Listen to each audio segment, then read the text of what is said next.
Nagdulot naman ng matinding kalbaryo sa mga kapuso nating commuter ang kakulangan ng mga pampaserong bus na lumuluwas mula Cavite pa Maynila.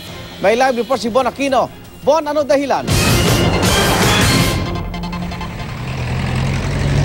Yes, Igan, alas 5 pa nga lang ng madaling araw ay kitang-kita na natin yung dami ng mga pasahero na nag-uunahan makasakay lamang dito sa Aguinaldo Highway sa Bacoor, Cavite. Kahit pa nakatayo na nga ang mga pasahero sa ilang bus, Igan, dinudumog pa rin ito ng mga nagmamadaling makasakay ngayong umaga. Nakita rin namin ang ilang pasahero na sige pa rin ang pagsakay kahit na tumatabi pa lang sa kalsada ang isang bus.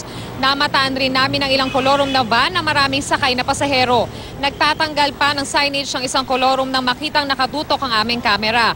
Para sa ilang pasaherong amin nakausap, hindi pa rin daw sapat ang mga bus ngayong araw sa kabila ng kautusan ng LTFRB sa mga operators na magdagdag ng mga babiyahing bus. Ang konduktor ng isang bus na amin nakausap, sinabing nagdagdag naman daw ang kanilang operator ng mga bus na babiyahe ngayong araw.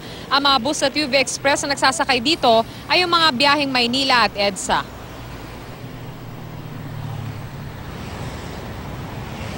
Lagi ba kayo nahirapan dito sa Makay? Lagi. Nagdagdag kayo ng bus na babiyahe ngayong araw? Konti pa lang din ate kasi may higpit eh. Ilan lang. Konti lang ang dinagdag.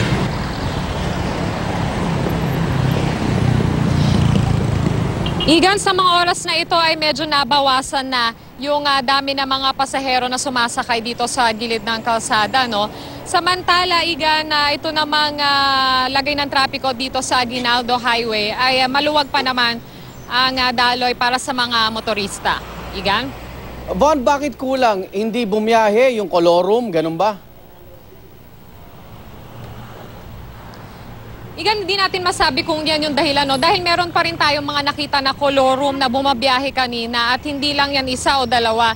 Dahil siguro hindi tataas sa mga 5 kolorum yung mga nakita nating dumadaan dito kanina at yung iba talagang punuan pa, no? Pero ang sabi ng mga pasahero talagang kulang pa. Yung ibang bus na ating tinanong kanina, ang sabi nila hindi raw sila nagdagdag ng mga bus na babiyahe ngayong araw.